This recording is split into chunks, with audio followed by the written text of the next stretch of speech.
PTI ने सारे मुज़ाकरात का इख्तियार महमूद अचकज़ई को दे दिया। आपको पता है इमरान खान की अप्रूवल से हुआ। इमरान खान को ये बताया गया कि महमूद अचकज़ई कोई किरदार अदा करना चाहते हैं, उनकी जानिब से अप्रूवल हुई, बाकायदा इसकी अनाउंसमेंट हो गई है।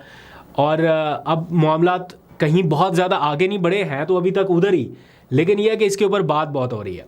आज जब पीटीआई की सारी हायरार्की जो है वो बैठी और उन्होंने इन चीज़ों का जायज़ा लिया, एक तो ये बात तय हो गई है कि ईद के बाद अगर इन मुज़ाकरात से भी कुछ नहीं निकलता तो फिर फाइनल ऑप्शन उनके पास और कोई नहीं बचता सिवाय एहतजाज के। तो पंजाब में भी और बाकी जगहों पे भी एहतजाज के लिए कोई हिकमत अमली तय की जा रही है, ये मैं कंफर्म बता रहा हूँ। पहले तो ये था ना कि गुफ्तन नशिस्तन बर्खास्तन वाला मामला, अब ये है कि कुछ एक कदम आगे बढ़ी है पीटीआई और उनको ये रियलाइज़ हो रहा है कि एहतजाज के अलावा अब और कोई ऑप्शन नहीं है, क्योंकि दबाव बहुत बढ़ रहा है, वर्कर्स की तरफ से बढ़ रहा है, इवन इमरान खान की फैमिली की तरफ से भी ये दबाव बढ़ने लग गया कि अब एहतजाज के अलावा ऑप्शन कोई नहीं है। तो मीनवाइल मैंने आज मालूम करने की कोशिश की कि क्या चल रहा है मुज़ाकरात को लेके, कहीं कोई सिग्नल आ रहा है, कोई बातचीत हो रही है। तो शेख वकास अकरम से जब आज मेरी बात हुई तो उन्होंने कहा, बड़ा क्लियर उन्होंने बताया, उन्होंने कहा कि पंजाब में एहतजाज के हवाले से हमारी हिकमत अमली तय है, वो उसके ऊपर आज डिस्कशन हो गई है। लेकिन मुज़ाकरात के मामलात को लेके जिस तरह की बातें वो कल से अब तक सुन रहे हैं, अंदर वैसा माहौल नहीं है।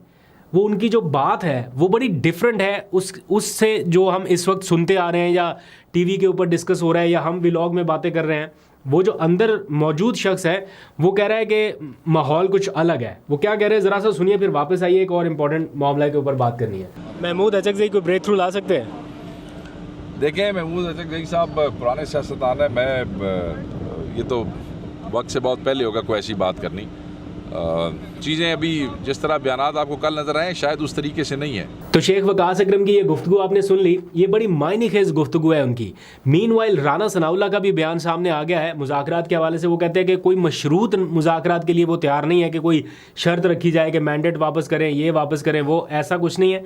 लेकिन वो इस बात पर भी आमादा हैं कि अगर मौलाना फजलुर रहमान और महमूद अचकज़ई ये दो शख्सियात मुज़ाकरात करना चाहें तो इनके थ्रू बातचीत हो सकती है या मुज़ाकरात हो सकते हैं।